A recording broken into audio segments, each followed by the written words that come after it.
आज हम बात करेंगे एक ऐसे लिस्ट की जिसे सुन के आपका दिल भारी हो जाएगा। ये है पश्चिम बंगाल में पिछले 12 सालों के कुछ सबसे शर्मनाक और दर्दनाक क्राइम केसेस, जहां बार बार इंसाफ को तड़पता छोड़ दिया गया।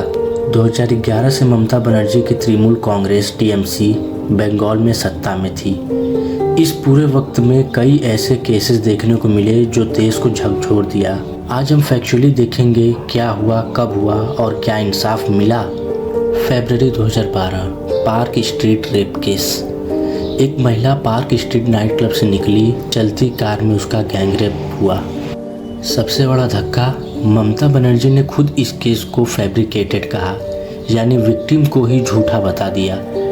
पुलिस ने एफआईआर तक दर्ज करने में देरी की। पब्लिक की अपील के बाद अपराधियों को अरेस्ट किया गया, फिर उसके बाद सुनवाई हुई। ये केस इसीलिए भी इम्पोर्टेंट है क्योंकि इसके 1 साल बाद ही दिल्ली का निर्भया केस हुआ था और देश का दर्द डबल हो गया था। June 2013 Kamduni gangrape and murder case. Kolkata के पास कामदुनी गांव में एक कॉलेज स्टूडेंट एग्ज़ाम देकर घर लौट रही थी। रास्ते में उसका गैंगरेप हुआ और फिर मार डाला गया उसको। ये एक ब्रूटली प्लान्ड क्राइम था। प्रोटेस्ट पूरे बंगाल में हुए। केस हाई कोर्ट से सुप्रीम कोर्ट तक गया। फैमिली और विटनेसेस को धमकियां मिली। इंसाफ की लड़ाई आज भी कोर्ट में चल रही है। अक्टूबर 2013 मध्यम ग्राम रेप केस। 16 साल की लड़की का 2 दिनों में 2 बार गैंगरेप किया गया।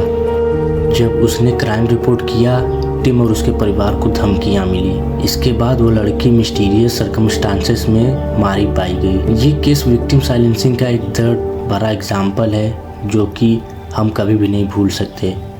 उसे चुप करा दिया गया क्योंकि आज तक इसका कोई इंसाफ नहीं हुआ। सितंबर 2014 Jadavpur university molestation. Jadavpur university Bengal का टॉप यूनिवर्सिटी। एक फीमेल स्टूडेंट का कैंपस पे ही मोलेस्टेशन हुआ। यूनिवर्सिटी एडमिनिस्ट्रेशन ने कुछ किया नहीं, इसको धक्का देने की कोशिश की। इसका रिजल्ट स्टूडेंट ने पूरे बंगाल में होक कोलारोब मूवमेंट शुरू किया।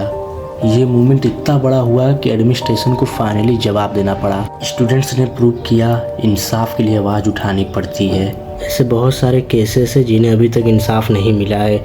गनगनपुर rape and murder case, बमनघाटा gang rape case, संदेश खली रेप केस, हंस खली रेप एंड मर्डर केस। जून 2023 में डायमंड हार्बर गैंग रेप।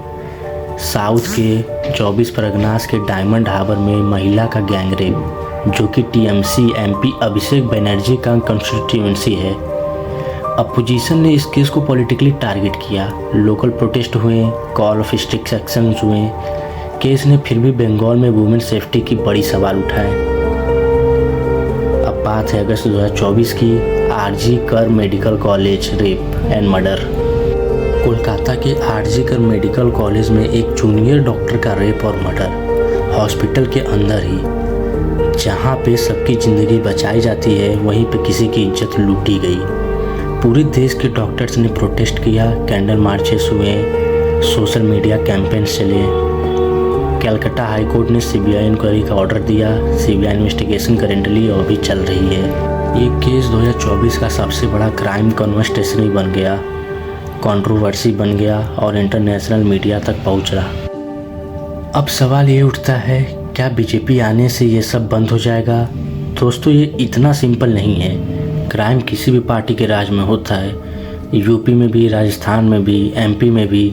असली सवाल है सिस्टम का रिस्पॉन्स कैसा है। एफआईआर दर्ज होती है या नहीं, एक्यूज्ड को बचाया जाता है या नहीं। बंगाल में जो पैटर्न दिख रहा है वो है पॉलिटिकल कनेक्शंस वाले एक्यूज्ड को बचाना, विक्टिम्स पर प्रेशर डालना और केसेस का मीडिया कवरेज के बाद ही नहीं खुलने देना। ये एक ऐसा सिस्टमेटिक फेल्योर है, सिर्फ एक पार्टी का नहीं, पूरे सिस्टम का।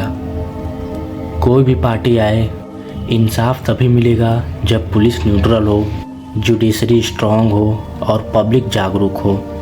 इस वीडियो को शेयर करो क्योंकि अवेयरनेस की पहला कदम है। जय हिंद।